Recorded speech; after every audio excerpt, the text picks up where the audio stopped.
Good morning, everyone. Thank you very much for joining Minnesota Management and Budget's webinar on the capital budget process for local governments.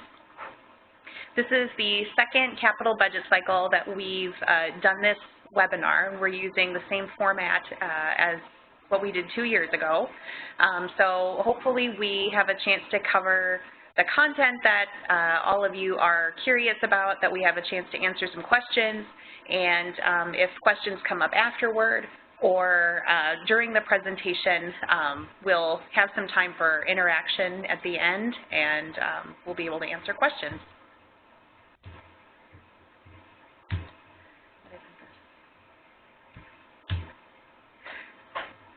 So first, just a quick overview of the topics we will be covering today. We'll spend a couple of minutes talking about some housekeeping items for how the webinar will run. Then we'll get into the subject matter of it. We'll walk through the capital budget process, the timeline, the requirements, things like that. We'll move on to do a demonstration of the capital budget system, which is the web-based system that you'll all be using to submit your capital requests. And then at the end, we will have some time for questions and answers. So first of all, before we get into the real substance of the training, I just want to introduce myself. My name is Liz Connor. I'm the Capital Budget Coordinator here at Minnesota Management and Budget. With me also is Nathan Easler. He is the person who will be hosting the webinar, which means that he'll be monitoring the Q&A function within WebEx. And that is our preferred method for taking questions. So if you have technical questions, if you have subject matter questions, you can use the Q&A function to ask those questions, and then I can address them, or Nathan will respond to you through the Q&A app. We have an hour today to cover material for the training. The phone lines on your end are muted, and please leave them muted so we don't have any background noise for others that are participating. Like I said, we'll use the question and answer function to answer questions, and for the most part we will save them to the end of the training, but if there are some things that make sense to answer in real time, feel free to enter those as we go, and then we'll either circle back at the end, or I can spend a minute and clarify questions that people have during the presentation. And in addition to the Q&A, you can also email our budget.finance.mmb mailbox, either during this training or afterward, with any capital budget questions. For those of you who aren't familiar with WebEx, the Q&A function can be accessed in the upper right-hand corner of the WebEx window. There's that little down arrow. You can click on that and then select Q&A. If you want a bit more room in these boxes, you can close the chat feature by unchecking that chat balloon and then clicking the X. And again, for questions, you can send them specifically to the host, where you see where the drop-down says Ask. You'll want to make sure that host is the entity that's selected there, and for the most part, we'll try to answer questions at the end. So now diving into the subject matter, the main question that we get from local governments and from state agencies as well who take part in this process is, when do we submit requests and how do we submit those to MMB? This, at a very high level, is the timeline that we're looking at for the 2020 capital budget process. We are at the very beginning stages where we are making sure that users have access to the capital budget system. We're offering trainings, and we're hopefully dealing with the access issues so that folks can get into the capital budget system to enter their requests. The capital budget system opened at the beginning of May to submit requests, and you'll have until June 14th to submit those project requests in the system. Then over the summer and throughout the fall, MMB staff will be reviewing requests, conducting site visits. Those are commonly known as bonding tours. Many of you know that the legislature, members of the legislature, and specifically the capital investment committees do the same. And for the most part, those visits are based off of the information that you submit to MMB as part of those requests that are due June 14th. July 15th is the deadline for MMB. We are required in statute to submit those requests that you've all entered by June 14th. We publish all of those on our website. We print books that list all of the requests and the background information about them, and we provide those to the legislature. There is an opportunity to go back into the system on a sort of limited basis and make changes to your requests. Maybe you've had something come online that you didn't anticipate over the summer, but something needs to be addressed, and maybe you want to add a request. There is the capacity to do that. Any changes, any new requests that are made between June 14th and really mid-October, we haven't set a firm deadline yet.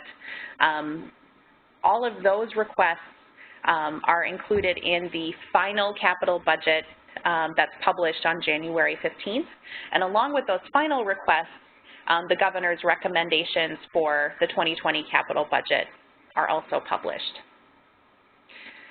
Session is set to begin this year in February, and so it'll be a busy few months as the legislature then considers the projects that have been submitted, and the House and Senate Capital Investment Committees will develop their bonding bills, and hopefully when the legislature adjourns on May 18th, 2020, we will have an omnibus capital investment bill that addresses many of these projects. Like I had mentioned, the capital budget system is the method by which requests are submitted to MMB, and we need to have sufficient detail about those requests for them to be considered by the governor and the legislature. It's a web-based application. Users need to be authorized by MMB, and users are limited to political subdivisions, which are defined in statute as school districts, counties, and cities.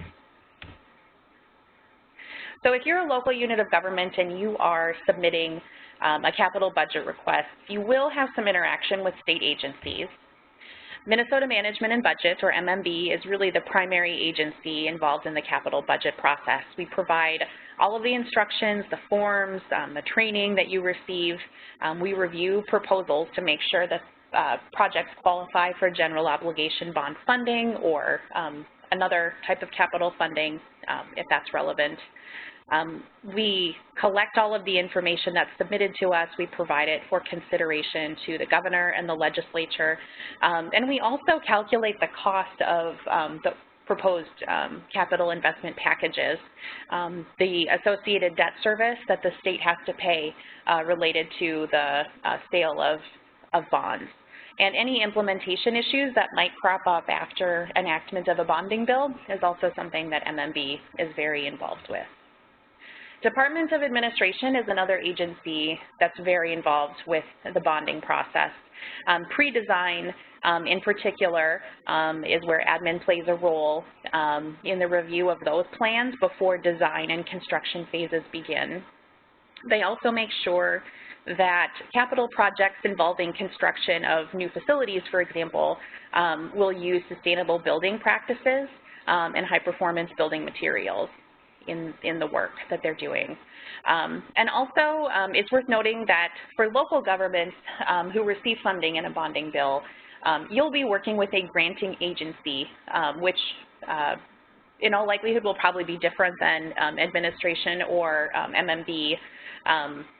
Funds cannot be appropriated directly to local governments. Everything has to flow through state agencies.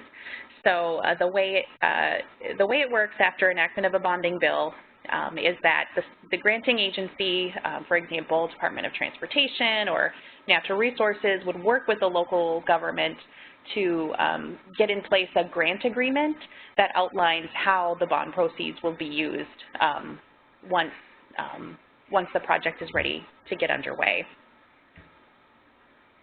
So when you're submitting information to MMB as part of your application, what are we looking for, excuse me, and how do we use that information?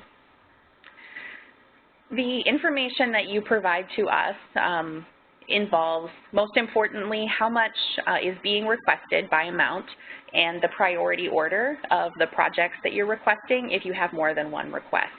The capital budget system will prompt you to provide a brief summary of each of your requests, as well as a more detailed description, a rationale, a timeline for your project. And in addition to all of the facts and figures, there are a number of statutory requirements that apply to bonding projects, and so the system, as we'll walk through, will prompt you to answer a number of questions about the laws that might or might not apply based on the type of project that you're requesting. So when we collect all of that information, both the narrative and the numbers and the statutory requirements, what do we do with it?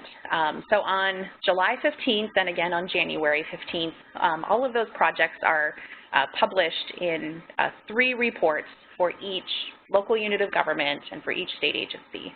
The first report is what's called the project summary. It's really like a cover sheet that lists all of your requests in priority order on one page, and the funding that you're requesting should be shown for fiscal years 2020, 22, and 24. The next report in that series is called the project narrative, and that's where the summary information, both the brief summary and the detailed information about your request is provided. And the third report in each packet are really the numbers behind your request, the funding sources that you're requesting, the project costs, and how those costs break down between the different pieces of capital projects, as well as the statutory requirements that might apply to the project that you're requesting. Then with all of that information, MMB does quite a bit of evaluation to help advise the decision-making process of both the governor and the legislature. We first and foremost need to make sure that projects that request general obligation bond funding are in fact eligible to receive it. There are really quite a number of strings attached to general obligation, sometimes called GO bonds, and we want to make sure that everyone goes into that process eyes wide open. We also need to make sure that the applications that local governments and state agencies have submitted are complete, that all of the questions are answered to the best of everyone's ability.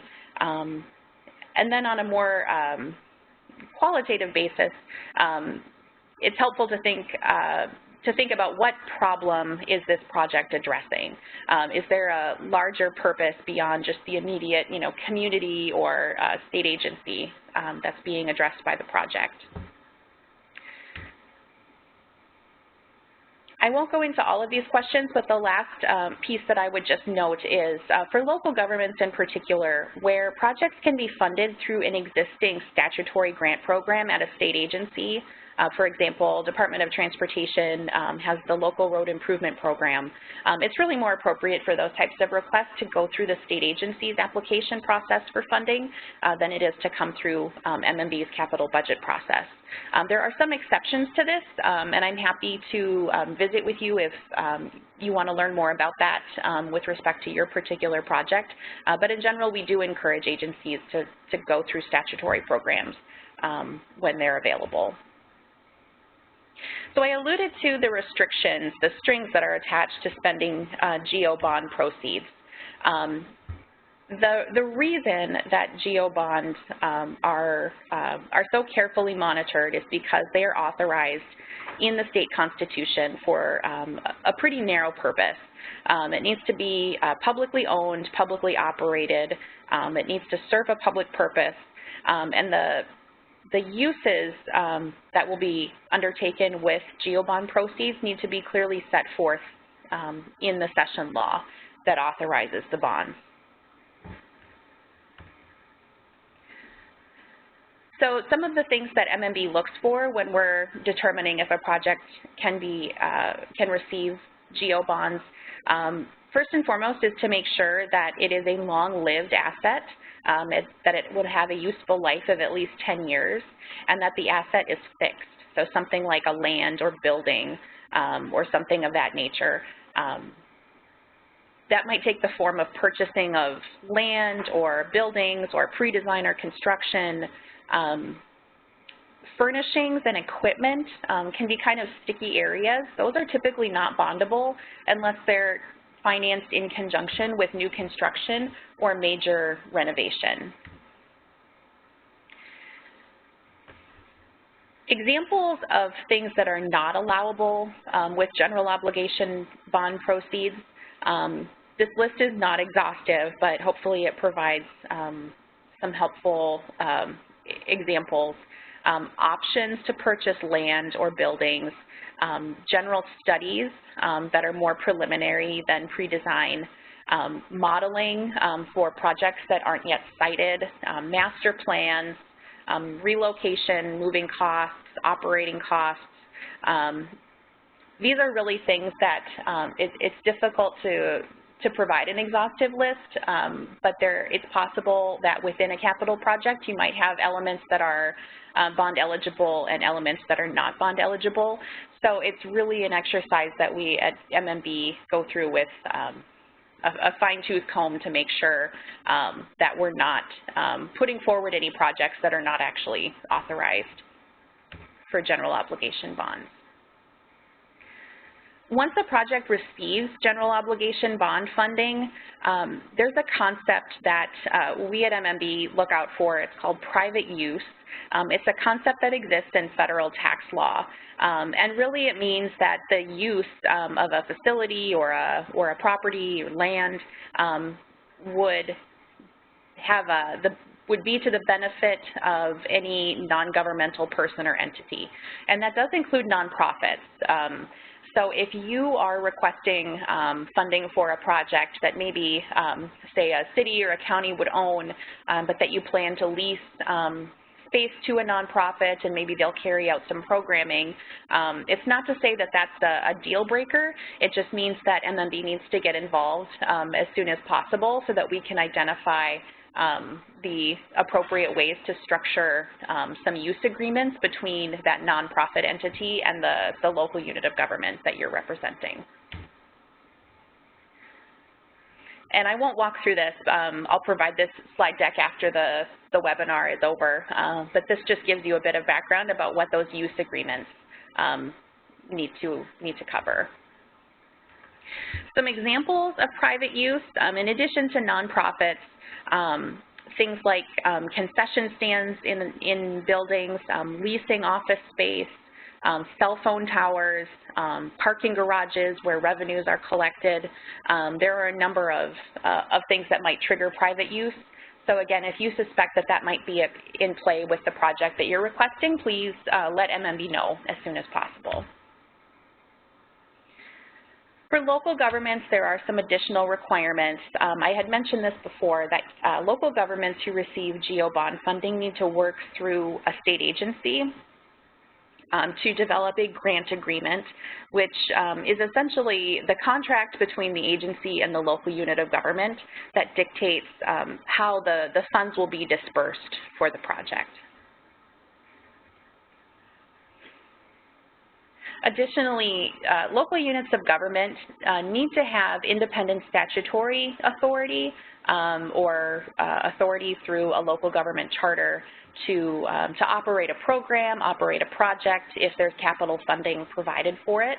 MMB also looks as part of that grant agreement to make sure that the local government has sufficient ability to fund a program that is operated out of a publicly financed entity.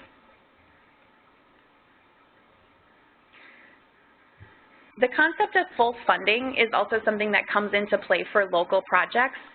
Really, it just means that before any state dollars, any GO bond dollars can flow out the door from MMB for your project, MMB needs to make sure that all financing to complete the entire project is in place before the state dollars flow out. So it's not the case that after a bonding bill passes and a local government has their project included in a bill, the check is not in the mail. It seems like every year we get at least one call about that.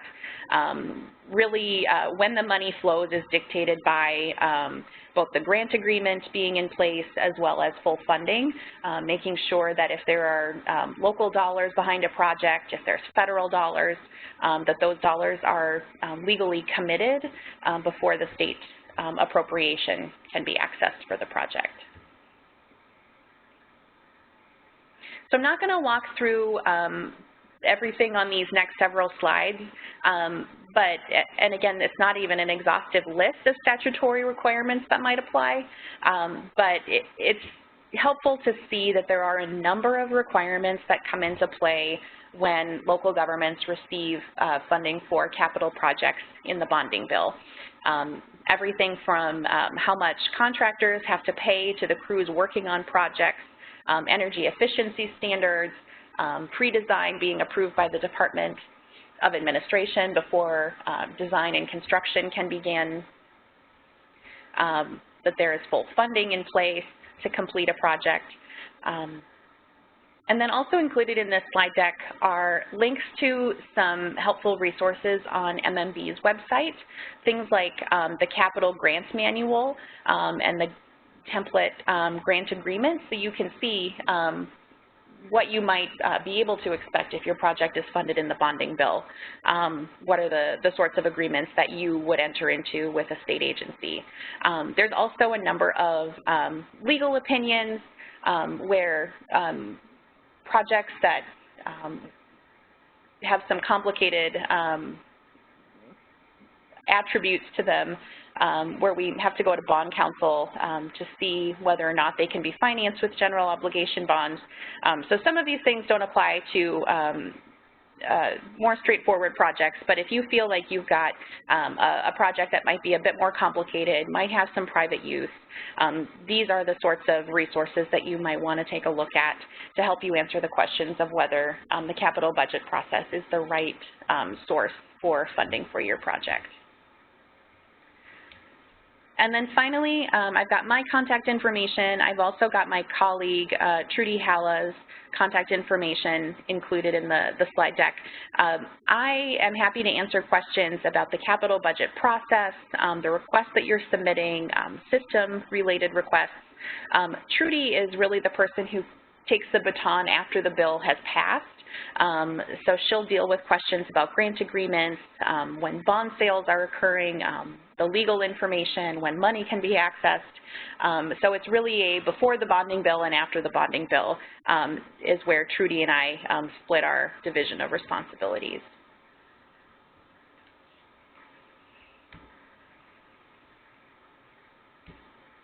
And so with that, I'm going to transition into a quick overview of the capital budget system.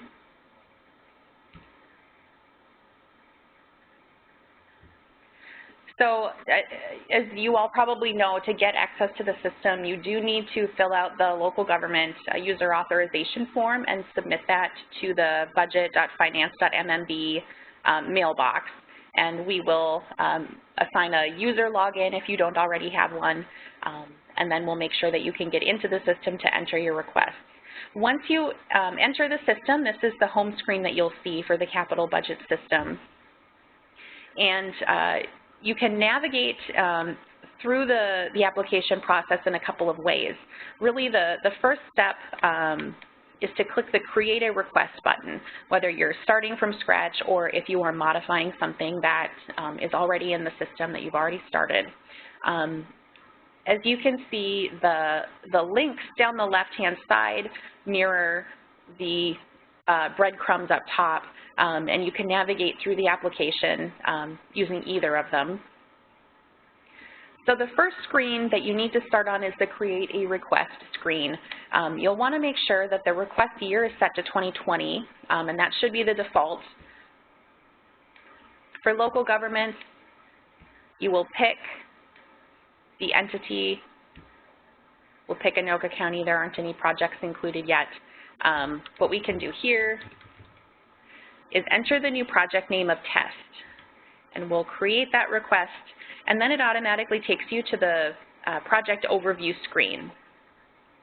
Now, for some reason, if you've decided that this isn't the right name for it, you can edit by clicking this link and then changing the text in this box. When you're done and you're satisfied with the new name, you can click Save.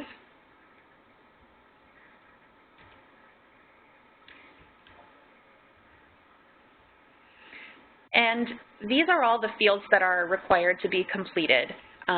For entities with more than one request, it's required that all projects are submitted in priority order.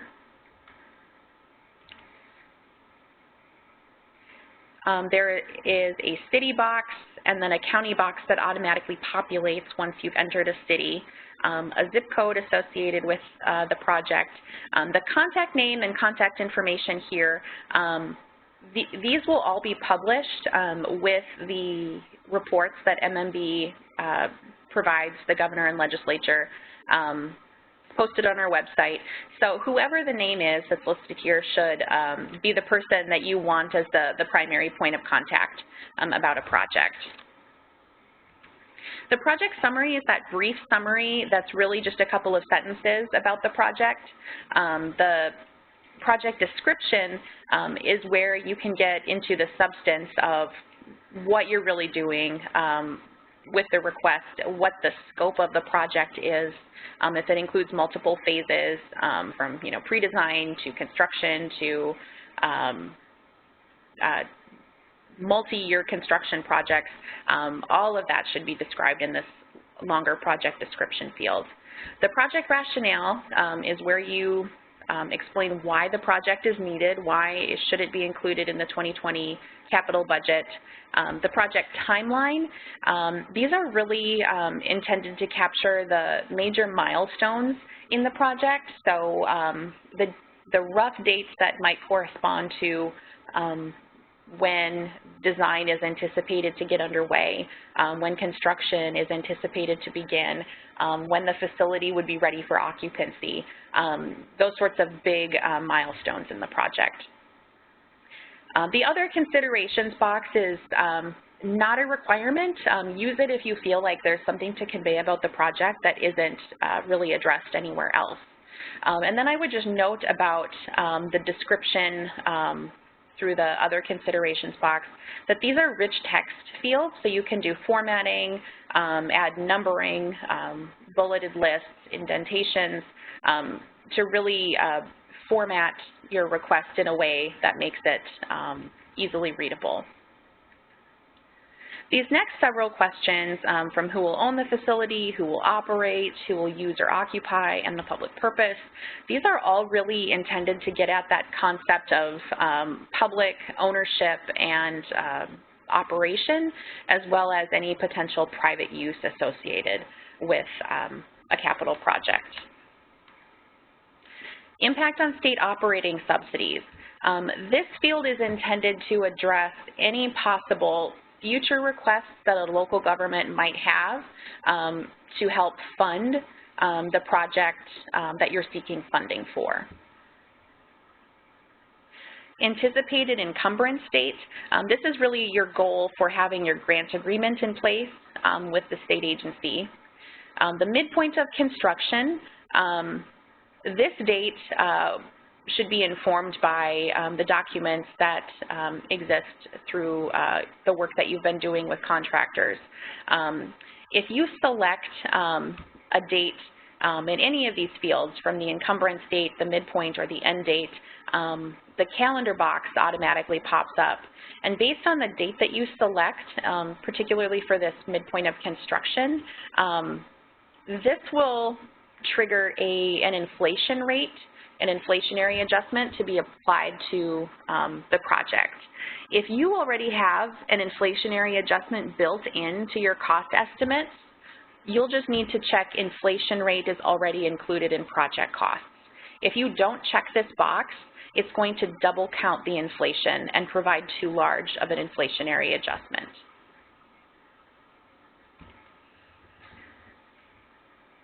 The project phase can indicate that it might be the first phase of many, and maybe you're requesting, phase 3 of 3 with your 2020 capital budget request.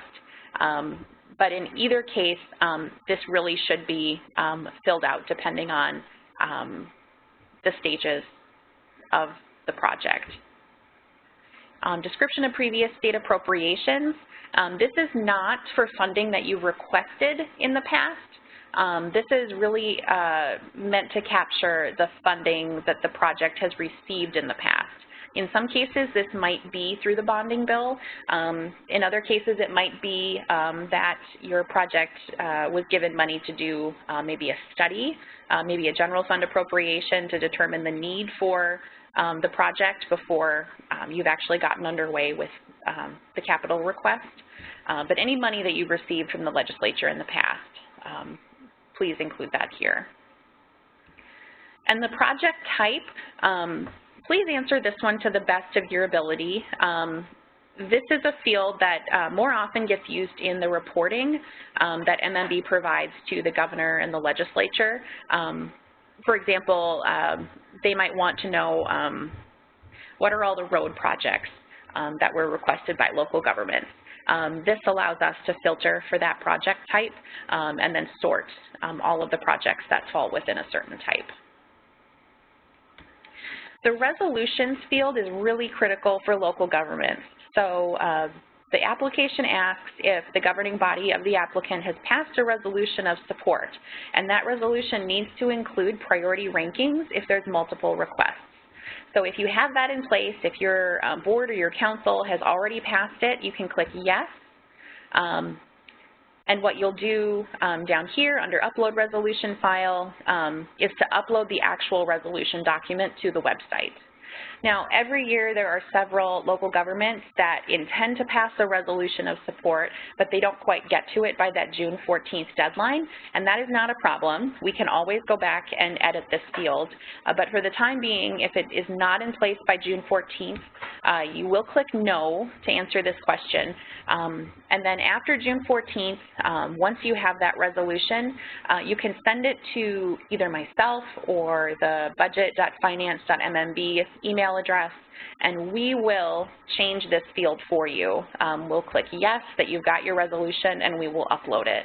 And that way, when the reports are published on July 15th, it'll show that you've got a completed application. So once you've entered all of the information on that screen, you'll go into the Funding Sources screen. That's the next screen that the system takes you to. And this really is about the money coming in for the project. So if you have money that you received in prior years, you might want to click Show Prior Years, and then fiscal years 2014 through 2019 will appear. And you can edit and enter directly in each box as necessary. I'll just note that typically, the default of general obligation bonds is the correct one for local government requests. If for some reason you're requesting trunk highway or a general fund or appropriation bond authorization, you'll pick from this drop-down after you've clicked the Add Request Fund. Maybe you'll click appropriation bonds, maybe it's trunk highway bonds, and then once you have the request type selected, you'll just go and enter the corresponding amounts and click Save. Funds already committed and funds pending, these are the two fields that connect to the concept of full funding for a project. There is a hope that local governments will come forward with 50% or more of project costs when they're requesting funding for a capital budget request. And this is where you would enter those other funding sources. So for funds committed, those are really the funds that you know you can count on, that are in the bank, that are secured. You can click Add Committed Funds. The drop-down will show up. So maybe it's city funds that are already committed. If you have funds pending, perhaps there's a local sales tax that voters will need to approve in order to finance debt that the city would take out. You might select city funds for that, and again, the corresponding amounts. Depending on the amounts that you've entered, the system will automatically calculate the matching funds percentage. So it'll show the the non-state share relative to the state share, and hopefully we always like to see a 50% split across these years.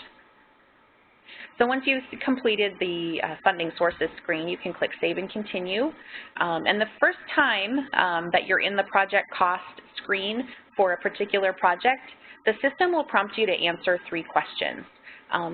It wants to know if you're requesting money for a statewide or regional program, if it's a larger project, $5 million or more, or if you just want to fill out the detailed project cost form. So we'll bring up the detailed form. And once you've answered the questions, it makes sure that you know that you can't go back and change your answers.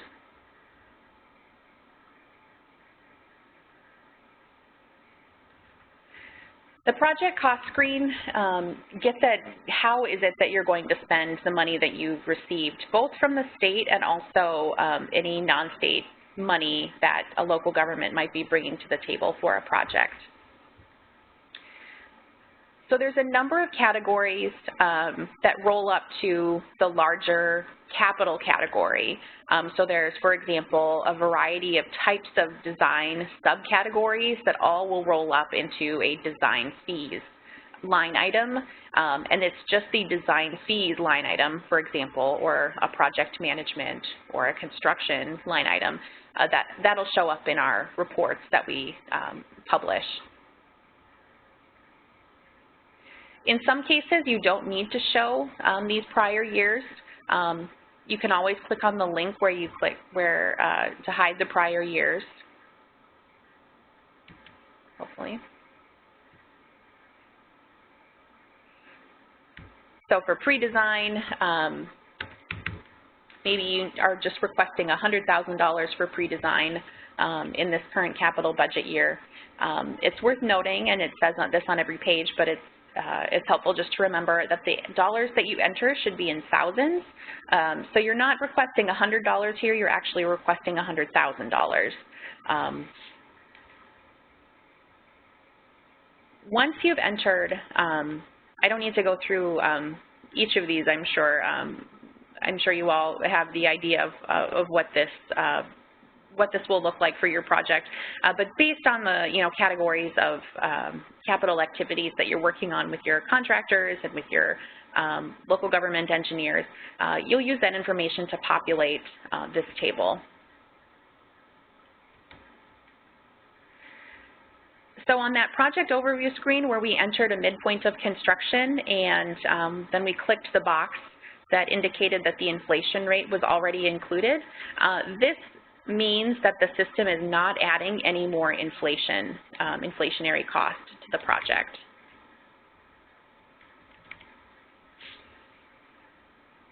Now, I didn't enter anything on the funding sources screen, but if I had, the system would do a calculation that shows the total project costs and the total funding sources requested, and then it will calculate the difference.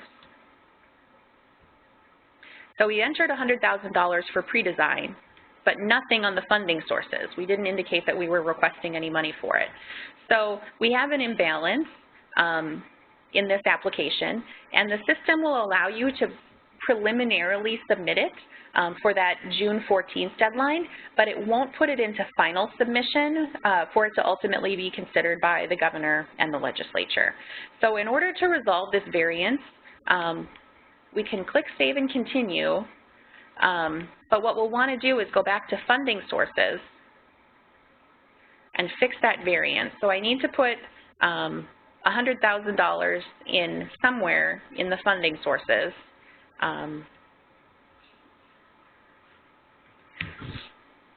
To make this balance out. So I'm going to request $50,000 in general obligation bonds,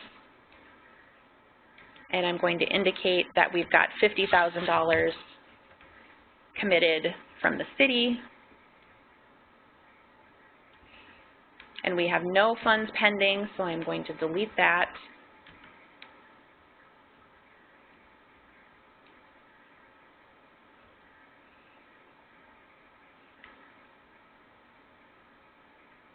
And I've saved it, and it's moving me on to the project cost screen. We can hide these prior years, maybe. And now if we scroll down, now we see zeros. And that's what we want to see ultimately when we are done with this application.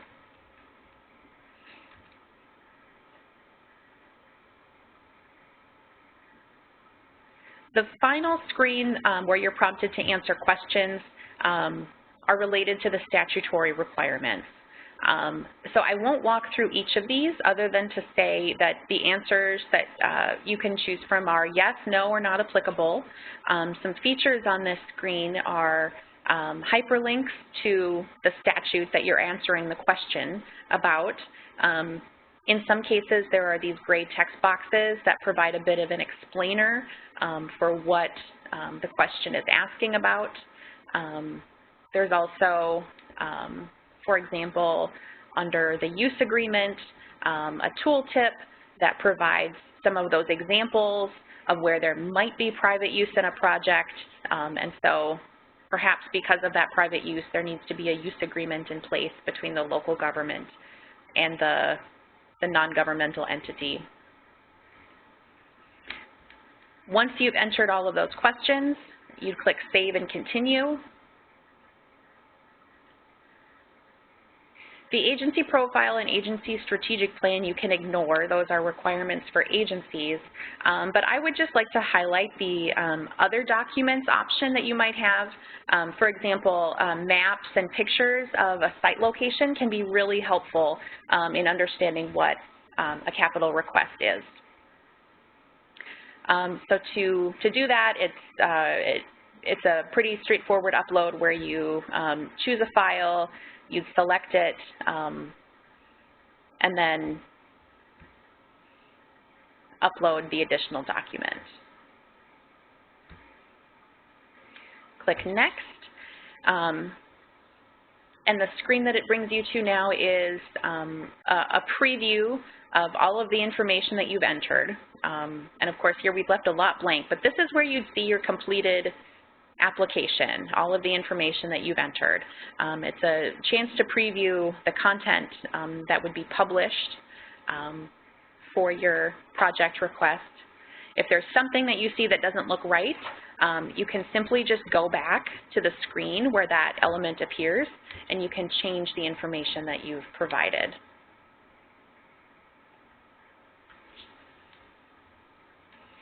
So by June 14th, this is the button that you definitely need to click if you want your request to be considered for those bonding tours that are scheduled over the summer, and if you want your request published in the July 15th publication. You click Submit Request, it makes sure that you're sure, and you click Confirm, and you get a confirmation that your request is in preliminary submitted status. And that is all you need to do, or I apologize, I'm sorry. For local governments, there's actually an extra step that you need to take for your request to be published. So it's a two-click process. You want to see that preliminary submitted message, and then you go back and you have to double-click the Submit Request button. Asks if you're sure, and now you should see the final submitted confirmation, and you click OK. So if you see the final submitted, you are good to go for the July 15th publication. If you don't see that, it could be because, in all likelihood, the reason you see it is because your funding sources and your project costs are out of balance, and so you'll need to go back in to make the necessary adjustments. So that's a quick overview of the capital budget system. The final feature that I would just highlight is the ability to copy a previous request. So maybe you made a request in 2016 or 2018, and rather than entering all of that information all over again, what the system allows you to do is to copy over all of the narrative information from the project overview screen. You'll still have to enter the funding sources and the project costs, but all of the narrative will be moved over for you. So you click the Copy Previous Requests, you select the local unit of government you represent, you check the box, you copy a request, you click OK, and it lets you know that it's copied successfully. And then when you go back to the Create a Request screen, which is sort of your starting place for all the work that you do, you'll see that it's listed here. It automatically attaches this time and date stamp. So what you'll probably want to do is click Edit, and then edit project name,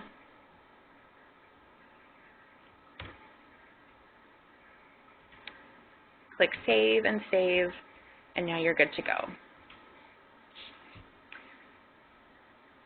So those are kind of the quick highlights of the system. I'd also mention that we have a user guide on MMB's website that also walks through the capital budget system and the various screens in the system, and there are some explainers for the information that you need to provide in each of those screens. If you still have questions, I am always happy to answer questions. Nathan is as well. He knows the system really well. So feel free to email either myself or Nathan. The best place to reach him is at budget.finance.mmb mailbox. And so with that, that's really the extent of the content that I have about the process and the system, and I'm happy to answer questions.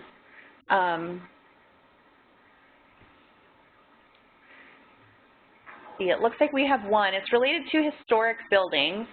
And the question is work to a historic building reviewed by a state office an exemption to pre-design, submittal, and energy standards? So this is where it can be helpful to use these links. So the pre-design review is in Minnesota Statute 16B.335. So if we click on that, it brings up the statute.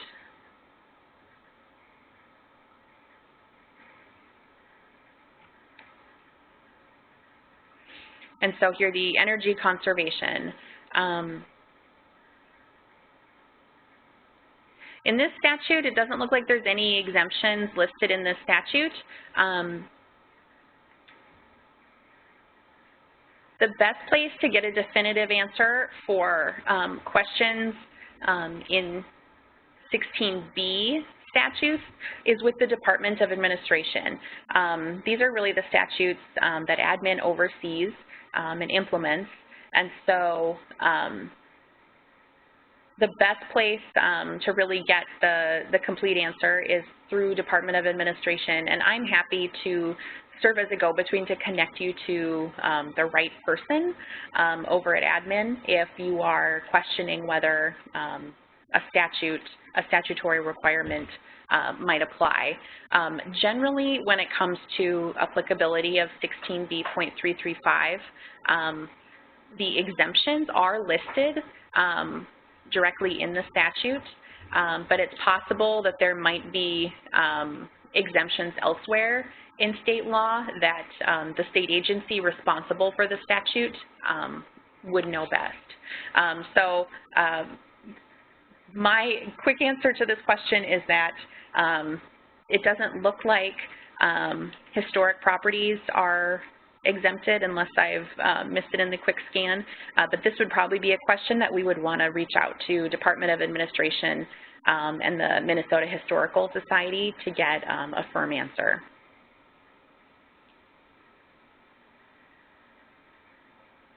Let's see. There's a question about the project ranking. Good question. Who does the ranking? The ranking is done by the local unit of government, and ultimately it is the governing body of that local unit of government that needs to confirm what the priority order is. So if there are 3 projects, they should be listed in ranked order 1, 2, and 3. The one exception is where a state agency, or I apologize, a local unit of government is seeking funding for a project that would be done in partnership with maybe a nonprofit organization. Easy to get in the weeds in a concept like this, but there are times where, for example, a city might request funding for, let's say, a YMCA project. There are ways through use agreements to make that sort of partnership happen, and where local governments are submitting requests on behalf of that nonprofit organization, there is an option to choose no rank from that drop down. But other than those special cases where the local government is willing to sort of serve as like a fiscal agent for a nonprofit, we do request, and actually statute requires that the local government provides a priority ranking of all the projects requested. There was a question about the PowerPoint. Yes, we will post both the PowerPoint. We can email it out to all of you. We can post it on our website, and we will also post a recording of this webinar in the next few days, so you'll be able to go back and listen again to any of the content and walk through the slides.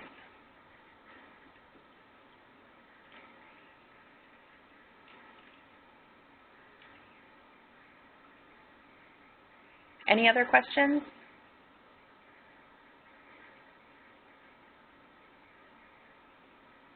And if questions come up afterward, if you've had a chance to think about it, if you need to talk to your colleagues about any of these projects and things surface later, I'm happy to answer questions that come up. System questions, Nathan is also really helpful in helping to navigate some of those technical issues. And you've got our contact information, so if things come up after this particular training opportunity, don't hesitate to reach out.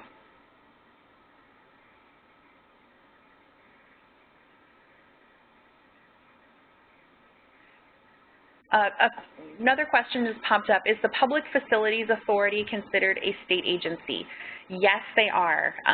The Public Facilities Authority typically submits 3 capital requests for their grant programs related to water infrastructure. And for those of you who have received either loans or grants through the Public Facilities Authority, you know that they typically follow a prioritization process that statute lays out for them in terms of the projects that are slated for funding. So I would encourage you, if you are looking at doing a water infrastructure project, to work closely with PFA and to understand where your community lies on their priority list.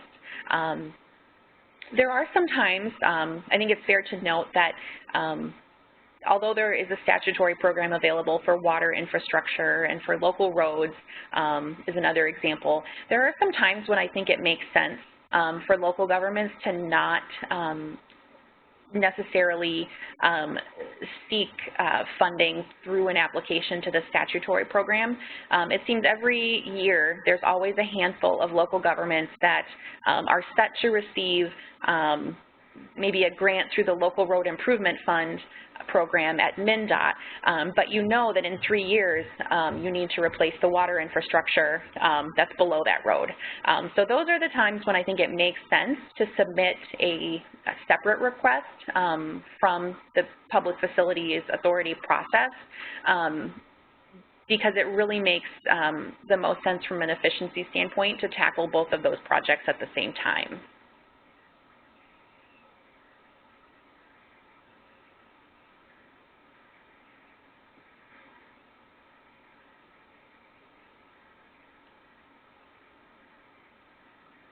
Any other questions?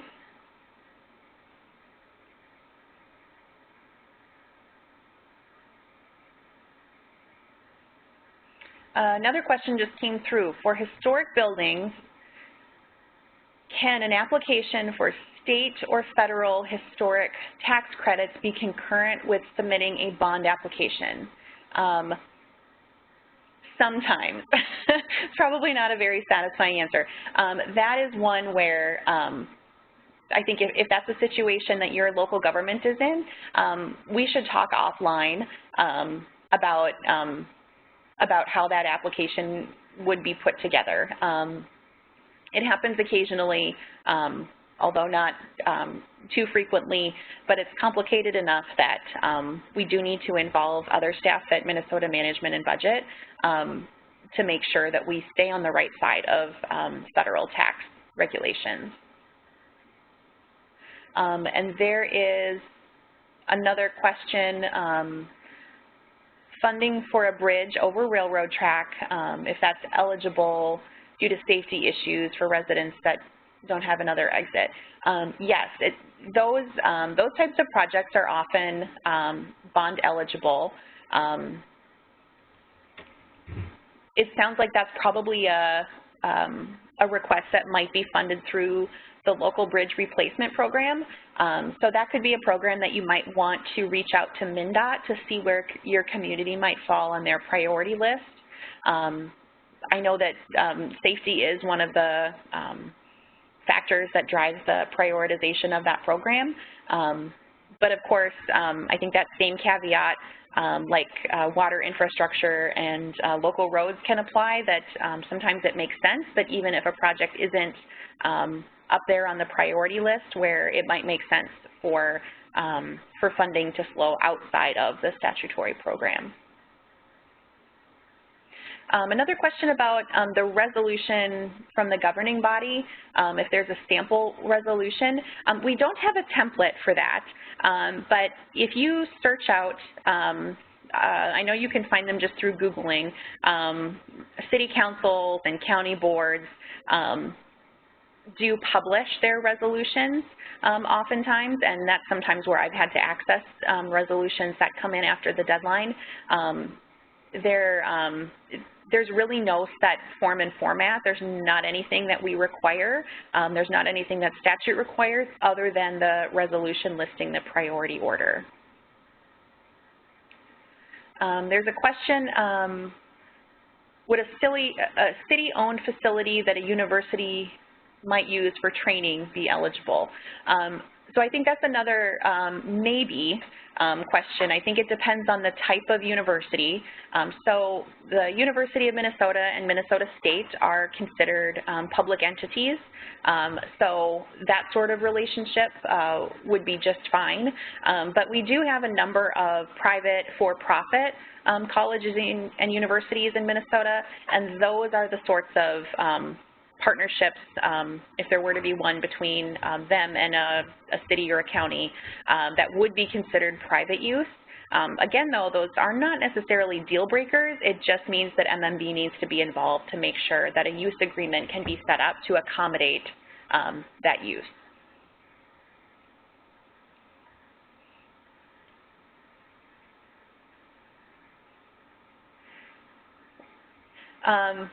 Another question just came through about related to match, local match. Can private donations be used as match? Yes, they can, and depending on how secured they are and how formal that commitment is of your private donation, it would be classified as either committed or pending. So if you have a question about which category it really falls into, we can talk offline about that, but yes, private donations can qualify as a match. We've just got about 1 minute left, so unless there are other questions, we'll probably close it up. Oh, another one came through. Would there be issues if naming rights went along with the private donation? The short answer is yes, although it can be more complicated than that. It really depends on sort of how prominent those naming rights are. There are some times where it's just as simple as a plaque on a conference room. Those generally don't raise concern with respect to federal tax law requirements. But if you were to maybe name a building after someone, that would probably cross the line of what we can do in terms of allowable private use. So depending on what you've got in mind for naming rights, that's probably another topic to discuss offline. Well, we have hit noon, so we can wrap up the webinar for now. Please reach out if you've got other questions that come up, either today or further along as we go through this process. Again, technical issues, you can reach out to myself or Nathan, and we can help with anything system related. I would just ask that if you anticipate other staff members or local officials from the cities and counties that you represent, if more folks need access to the capital budget system, please try to get those forms in as soon as possible to us, because really the month of June, the first couple of weeks as we're working up to that deadline, we're getting pretty busy with application-related questions, and it's harder to process those authorizations. So thank you all so much for spending the hour with us, and we look forward to working with you throughout the rest of the 2020 capital budget process.